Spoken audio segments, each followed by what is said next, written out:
ఎల్లుండి జరగబోయే జనజాతర సభకు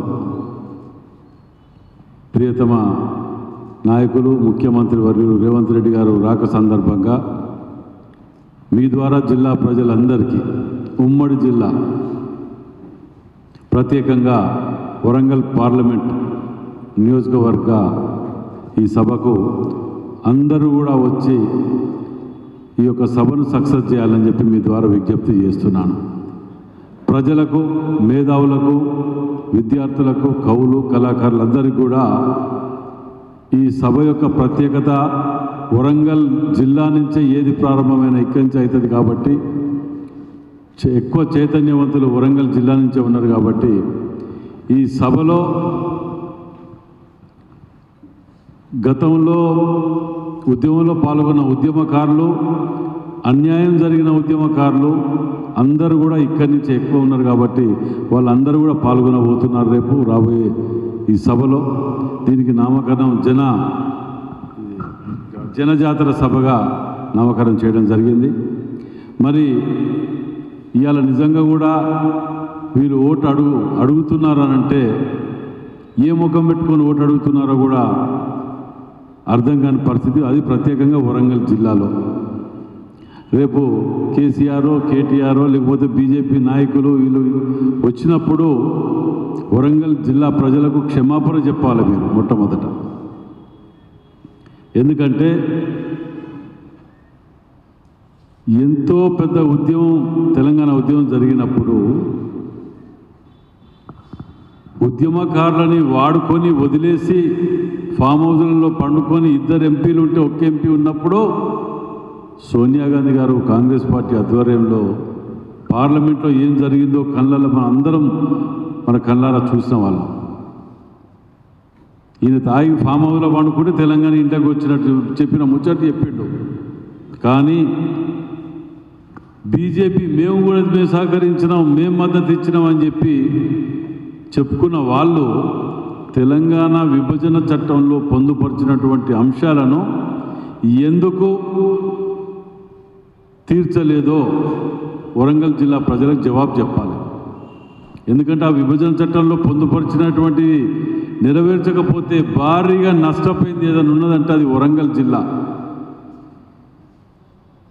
మరి 10 ఏళ్ళు వీళ్ళు కలిసి సంసారం చేసినట్టు నడుపుకున్నారు. ప్రతి దాంట్లో డిమానిటేషన్, జిఎస్టీ వీటన్నిటల్లో కూడా అగ్రికల్చర్ అన్నిటల్లో మద్దతు ఇచ్చిన వాళ్ళు వీళ్ళు కొట్లాడి అడగలేదు. బీఆర్ఎస్ వాళ్ళు, బీజేపీ వాళ్ళు కూడా ఎన్నడూ ఇక్కడ మరి పొందుపరిచిన వాటి గురించి తీసుకురావాలని ఎన్నడూ ఆలోచన చేసిన దాఖలు పోలేదు. మరి వీరి ద్వారా భారీగా నష్టపోయింది ఏదైనా ఉన్నది అని అంటే అది వరంగల్ జిల్లా. కాబట్టి ఇలా బీజేపీ నాయకులు కానీ బీఆర్ఎస్ నాయకులు కానీ వరంగల్ జిల్లా ప్రజలకు జవాబు చెప్పాలి. లేదంటే మేము చాతగాని దద్దమ్మలు అని చెప్పి క్షమాపణ చెప్పాలి. అది పోగా వీళ్ళేదో స్వాతంత్ర పోరాటంలో పాల్గొన్నట్టు ఇంకా ఓటు అడుగుతానికి వస్తానికి సిగ్గు అనేది ఉండాలి. మీరు 10 ఏళ్ళలో చేయలేని మేము ఈ 4 నెలల్లో చేసి చూపించగలుగుతున్నాం. ఇవాళ 4 నెలలు కాదు, 2 నెల రోజులు కాక ముందుకే ఏమే ఫెయిల్ అయినరు, ఇది ఫెయిల్ అయినరు, అది ఫెయిల్ అయిన అబాండాలు వేసి మళ్ళీ అదే మాయమాటలు చెప్పి ఏదో కూర్చొని చెప్పుకుంటూ పోతుంటే ప్రజలు నమ్ముతారని ఇంకా భ్రమలో ఉన్నారు వీళ్ళు. దాన్ని ప్రజలు నమ్మే పరిస్థితిలో లేరు. మిమ్మల్ని మీరు చేసినది నేను గతంలో ఎన్నడో చెప్పిన, ఇంట్లో అప్పు చేసి ఏదైనా చేయగలుగుతాం, రోజు చికెన్ మటన్ వండుకొని తినగలుగుతాం, ఎన్నో ఎంజాయ్ చేయగలుగుతాం. ఆ విధంగా 7 లక్షల కోట్ల అప్పులు చేసి మిగులు బడ్జెట్ దాన్ని సర్వనాశనం చేసి జిల్లాని, రాష్ట్రాన్ని చేసినావు. జిల్లాని అయితే అసలు నిజంగా చెప్పంటే రాష్ట్రంలో ఎక్కువ నష్టపోయింది బీఆర్ఎస్ బీజేపీ ప్రభుత్వంలో వరంగల్ జిల్లా. ఇవాళ నేను అడుగుతున్న బీజేపీ వాళ్ళని, అభ్యర్థి రమేష్ గారిని, బీజేపీ నాయకులు అందరినీ కూడా రూలింగ్లు తీసుకుపోతుంటే డ్రైవర్లకు ఇన్స్ట్రక్షన్స్ ఇచ్చి సికింద్రాబాద్ తొలగిస్తా అంటే కూడా మాట మాట్లాడిన ఒక బీజేపీ నాయకులు లేడు. దేనికి కూడా ఇది లేకుండా అసలు పట్టింపు అనేది లేదు.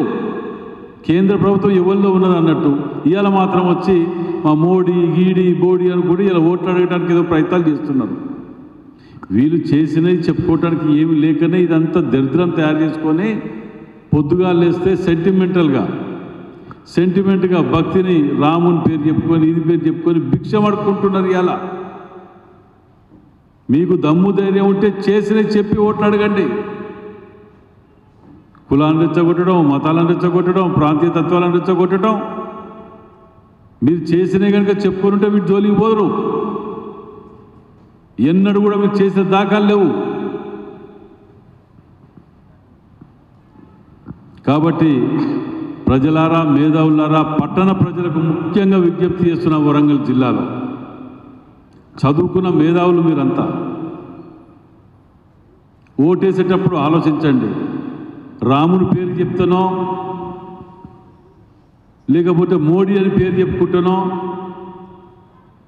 ఏం చేసిండో ఆలోచించండి. మోడీ అనే వ్యక్తి మన ప్రధానమంత్రిగా మనకేం చేసిండో ఒకసారి ఆలోచన చేయండి. అది ఏమి చేయకుండా రాముని పేరు చెప్పుకొని 2 రోజులు కాశ్మీర్ పేరు చెప్పుకొని 2 రోజులు పాకిస్తాన్ పేరు చెప్పుకొని వీళ్ళు పబ్బం గడుపుకున్నారు తప్ప ఎక్కడ కూడా ఏది చేసే దాఖలు లేవు. మేము చెప్పుకోగలుగుతాం, 100 ఉన్నాయి, ప్రతి దగ్గర చెప్పుకోగలుగుతాం. 70 ఏళ్ళు ఏం చేసిండ్రు అంటే 70 ఏళ్ళలో చేయండి ఇవన్నీ రాలే, చిరస్థాయిగా కట్టినవి అన్నీ కూడా మేము 70 ఏళ్ళలో చేసినాయి. మీరు చేసినవి ఏంటి? ఎల్ఐసి, బిఎస్ఎన్ఎల్ అన్ని ఖతం చేసి కూర్చొని ప్రైవేట్ పరం చేసుకుంటూ వచ్చుకుంటూ బాండ్ల విషయంలో కాడికి మొదలు పెడితే ప్రతి దగ్గర మాకు టీవీలు ఉన్నాయి, మాకు ఛానళ్ళు ఉన్నాయి, మాకు ఇవి ఉన్నాయి, మాకు అవి ఉన్నాయి. మరి 70 ఏళ్ళు చేసిన మాకేలే మీకు ఏడికెళ్ళి వచ్చినాయి అన్నప్పుడు అర్థం చేసుకోవాలి దీన్ని. కాబట్టి మీడియా సోదరులకు విజ్ఞప్తి చేస్తున్న మీడియా సోదరుల ద్వారా వరంగల్ పార్లమెంట్ నియోజకవర్గ ప్రజలందరికీ కూడా మీరు తప్పకుండా మరోసారి ఆలోచన చేయండి. ఇక్కడి నుంచి మాకు అత్యధిక మెజార్టీ కనుక ఇస్తే రేపు మేము ముఖ్యమంత్రి గారి దగ్గర 4 నెలల్లోనే 251 కోట్లు తెచ్చినన్ని రేపు మీరు కనుక మెజార్టీ కనుక ఇస్తే మేము ఎమ్మెల్యేలు అందరం కూడా కలిసికట్టుగా నెలకోసారి మీటింగ్ పెట్టుకొని వరంగల్ జిల్లా అభివృద్ధి మా ధ్యేయంగా పెట్టుకుంటాను. రాబోయే రోజులలో సాధ్యం కాని వాటిని కూడా సాధ్యమయ్యే విధంగా ముఖ్యమంత్రి గారి దగ్గర నుంచి వనరులు లేవటానికి ముఖ్యమంత్రి గారిని ఈ జిల్లాని దత్తత తీసుకోమని చెప్పి గతంలో అడిగాను. రేపు సభలో కూడా ఇది దత్తత తీసుకోమని అడిగి ప్రత్యేక దృష్టి కలిగించాలని చెప్పి వారిని విజ్ఞప్తి చేసే ఆలోచనలో ఉన్నాం. వారిని ఒప్పిస్తామనే నమ్మకం, ధైర్యం మాకున్నది. తప్పకుండా జరుగుతుందనే నమ్మకం ఉన్నది మాకు. అన్నోళ్ళందరూ వచ్చి కాంగ్రెస్లో కలుగుతాం. ఫస్ట్ మేము డోర్ తీయకుంటే కిటికీ తీస్తేనే గరగర ఉడికొచ్చి నల్లవాడు లాస్ట్కు మిగిలేటే 3-4 మిగులుతున్నాయి. దాన్ని పట్టుకొని గవర్నమెంట్ కూలగొడతాం అంటే ప్రతి చేతగానే ఎదవా మాట్లాడే మాట అదే. రాజ్యాంగాన్ని కూలగొడతాం, ఇది చేస్తాం, అవి చేస్తాం అన్నోళ్ళు ఇట్లా కూలగొడతాం అన్నోళ్ళనే కూలిపోతాను. చూస్తూనే ఉన్నాం మనం. నెలెక్కన్నది ఇంక 25 రోజులున్నది. 20 రోజుల తర్వాత మళ్ళీ ఇక్కడనే కలుసుకుందాం మనం. కేంద్ర రాష్ట్ర డబుల్ ఇంజన్ కోరిక ఉన్నది కదా, తప్పకుండా 20 రోజులు నిలబడుతుంది డబుల్ ఇంజన్. వాళ్ళు 10 ఏళ్ళు చేసిండ్రు. 10 ఏళ్ళల్లో నిరుద్యోగ భూతి అన్నారు, కేజీ టు పీజీ అన్నారు, 100 చెప్పిండ్రు. ఎన్నడు వాటికి జవాబు చేయలేదు. 4 నెలలకే కొంపలు ముంచుకపోయినాయి అన్నట్టు ఓ అని నెల రోజులకెళ్ళి మొత్తుకుంటారు. ఎందుకంత అభద్రతా భావం ఏర్పడుతున్నదో వాళ్ళకి నాకు అర్థం కాలేదు ఇప్పటికి కూడా. వాళ్ళకు నిజంగా కూడా చిత్తశుద్ధి ఉంటే 10 ఏళ్ళలో కూడా కంప్లీట్ చేయని వాటికి ముఖం లేక ఇవాళ నెల రోజులకి, ఇవాళ 4 నెలలు అవుతుంది కావచ్చు, 4 నెలలు అవుతుంది, నెల రోజులకి మొత్తుకుంటున్నారు. 100 రోజులు కంప్లీట్ అయ్యేదాకా ఆగిండ్రా? మన చాతన కాడి మేము చేసుకుంటూ వచ్చినాం. ఎలక్షన్ కోడ్ వచ్చింది. దాంతోపాటు కూడా నిజంగా కూడా చెప్పాలంటే అసలు ఖజానాని ఖాళీ చేసి ఇలా మున్సిపల్ కార్పొరేషన్లో ఇక్కడ ఉన్న వాళ్ళు మీరు మిత్రులు గమనించండి. ఎలక్షన్ల ముందు 2 కోట్ల రూపాయలు ఖజానాలో ఉంటే 45 కోట్ల రూపాయల కొబ్బరికాయలు కొట్టిన ఘనత వీళ్ళది. 2 కోట్లు ఉంటే మళ్ళీ ఇవన్నీ మేమే చేసినాం, మాద కమదన చేస్తాను, ఇలా వీళ్ళు చేస్తానట. ఇక్కడ ఏం చేసిండు వచ్చిన ముఖ్యమంత్రులు ఎన్ని వాగ్దానాలు మనందరం చూసినాం కదా. మా హామీలల్లా మేము ఎట్టి పరిస్థితులను నెరవేరుస్తామనేది ఎటువంటి మీకు అనుమానమే లేదు అందులో.